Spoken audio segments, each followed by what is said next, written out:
अस्सलाम वालेकुम dear student, उम्मीद है आप खैरियत से होंगे। आज का हमारा टॉपिक है what is an identifier, rules for defining identifiers. Identifier क्या होता है और उसको बनाने के रूल्स क्या हैं, हम किस रूल्स को फॉलो करके एक आइडेंटिफायर को बनाते हैं। तो इसको हम यहाँ स्टडी करने के बाद इंशाल्लाह लैपटॉप की स्क्रीन पे भी लेके जाएंगे, वहाँ आपको प्रैक्टिकल करके दिखाएंगे कि कैसे आइडेंटिफायर बनाते हैं। तो सबसे पहले पढ़ते हैं what is an identifier. Identifier क्या होते हैं? An identifier is the name given to a variable. कोई भी नाम जो वेरिएबल को दिया जाता है वो आइडेंटिफायर कहलाता है। जैसे इंट मार्क्स लिखा है मैंने, तो ये मार्क्स क्या है? एज अ आइडेंटिफायर है। उस आइडेंटिफायर की ये टाइप होती है, ये टाइप है। ये क्या होती है? टाइप होती है। और ये क्या है? आइडेंटिफायर है। ठीक हो गया। अब ये सबसे इंपॉर्टेंट होता है, आइडेंटिफायर हमारी सी लैंग्वेज में बहुत इंपॉर्टेंट होता है।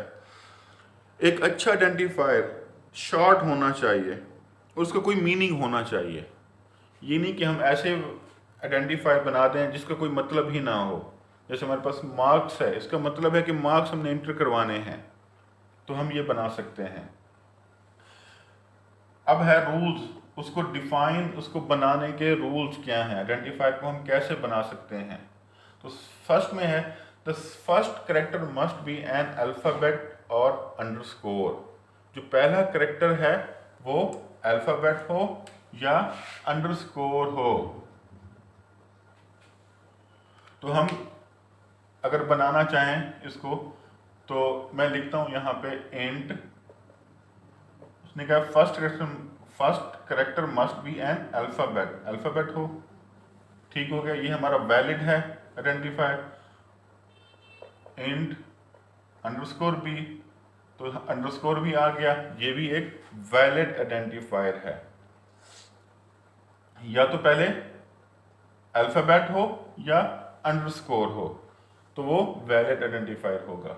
Next step, must consist of only alphabet, digits और अंडरस्कोर।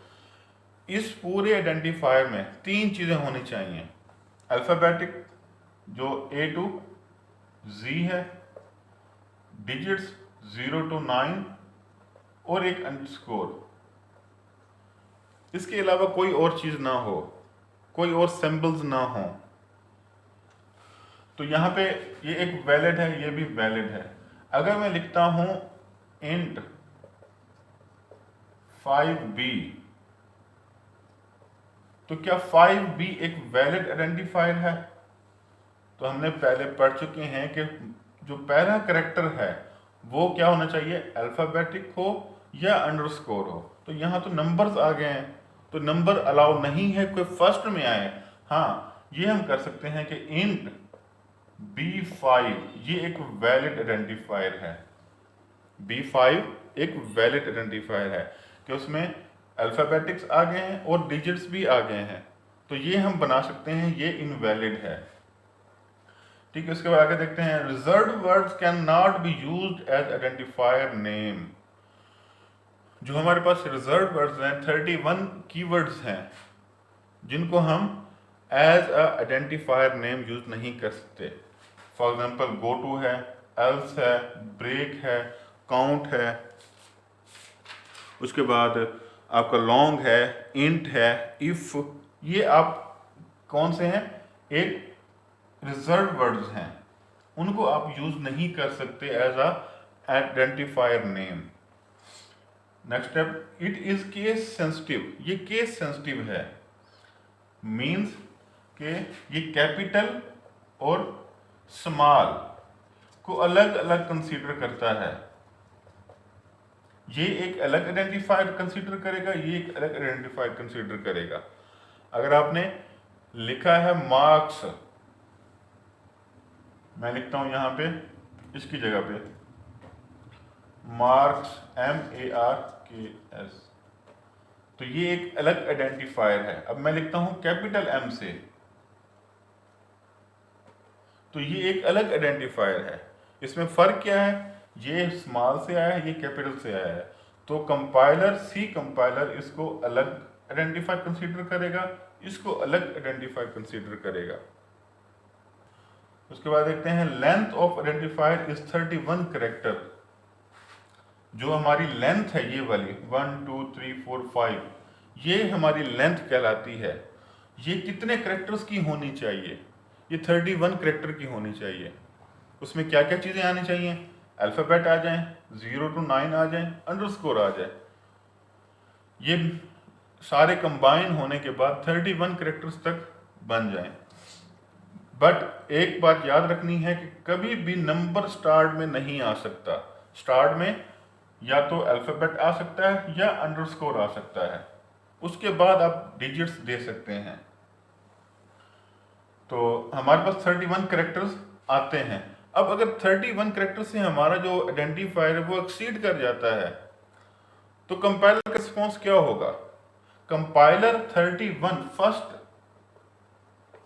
31 कैरेक्टर्स अपने पास रखेगा, उसके बाद जितने भी कैरेक्टर्स होंगे वो हाइड कर देगा। जो आपको आइडेंटिफायर का नाम शो होगा वो क्या होगा, 31 कैरेक्टर्स का ही शो होगा, रिमेनिंग वो कंसीडर नहीं करेगा उसको। तो उम्मीद है आपको इसकी समझ आ गई होगी।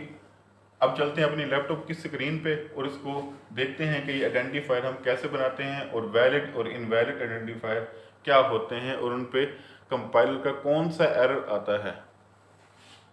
यहाँ मैंने एक प्रोग्राम लिखा है छोटा सा, जिसमें इंटीजर टाइप का एक आइडेंटिफायर वेरिएबल लिया है मैंने, और उसमें 5 वैल्यू स्टोर करी है, और प्रिंट एफ की कमांड है, उससे मैंने एक ही वैल्यू को डिस्प्ले करवाया है। तो अब हम चेक करने जा रहे हैं कि हमारा जो ये आइडेंटिफायर है ये वाला, क्या ये वैलिड है या इनवैलिड है। तो जैसे मैं इसको एग्जीक्यूट करूँगा तो यहाँ पे सर्चिंग के बाद यहाँ पे रिज़ल्ट आ जाएगा 5। तो मतलब ये हमारा आइडेंटिफायर ठीक है, वैलिड है। अब हमने पढ़ा था कि हमारे उसमें अंडरस्कोर आ जाए तब भी हमारा वेरिएबल जो आइडेंटिफायर है वो वैलिड होगा। तो मैं यहाँ पे ए लिख देता हूँ और यहाँ पे भी अंडरस्कोर ए, तीन जगहों पे मैंने अंडरस्कोर ए कर दिया है। तो अब इसको मैं चेक करता हूँ कि यह ठीक है या गलत है। अगर हमें 5 रिटर्न करता है, जी 5 रिटर्न किया हमें, तो अगर ये 5 रिटर्न नहीं करेगा तो ये हमारा इनवैलिड होगा और यहाँ पे एरर दे देगा। अब हमने ये पढ़ा था कि हमारे पास सबसे पहले अल्फ़ाबेटिक हो या अंडरस्कोर हो, ये हमने दोनों ट्राई कर लिए हैं और ये हमारे वैलिड आइडेंटिफायर हैं। अब हमने देखा था कि हमारे पास अगर फर्स्ट में कोई नंबर आ जाए, तो मैं यहाँ पे जल्दी से नंबर चेंज कर देता हूँ। अगर यहाँ नंबर आ जाए तब ये क्या वैलिड आइडेंटिफायर है या नहीं। ये 4A ये हमारा एक आइडेंटिफायर है, इसको हम चेक करते हैं, एग्जीक्यूट करके देखते हैं इसको। तो यहाँ पे ये देखें ये एरर आ गया है कि ये int 4A error expected identifier before numeric constant, मतलब यहाँ पे न्यूमेरिक डाटा ना आए। तो यहाँ पे इसको जब न्यूमेरिक को ख़त्म करते हैं तो हमारे पास, अब इसको कंपाइल करके देखते हैं, एग्जीक्यूट करते हैं। अब हमारे पास उसका रिज़ल्ट आया है 5, क्योंकि मैंने ए में 5 वैल्यू स्टोर करवाई थी, ए को असाइन किया था 5 के साथ। तो प्रिंट एफ की हमने कमांड दी और हमने ए की वैल्यू को प्रिंट करवाया। तो ए की वैल्यू क्या थी, 5 थी, और वो प्रिंट होकर हमारे सामने आ गई। मज़ीद ऐसी वीडियोस देखने के लिए हमारा चैनल सब्सक्राइब करें और बेल के आइकन को ज़रूर प्रेस करें।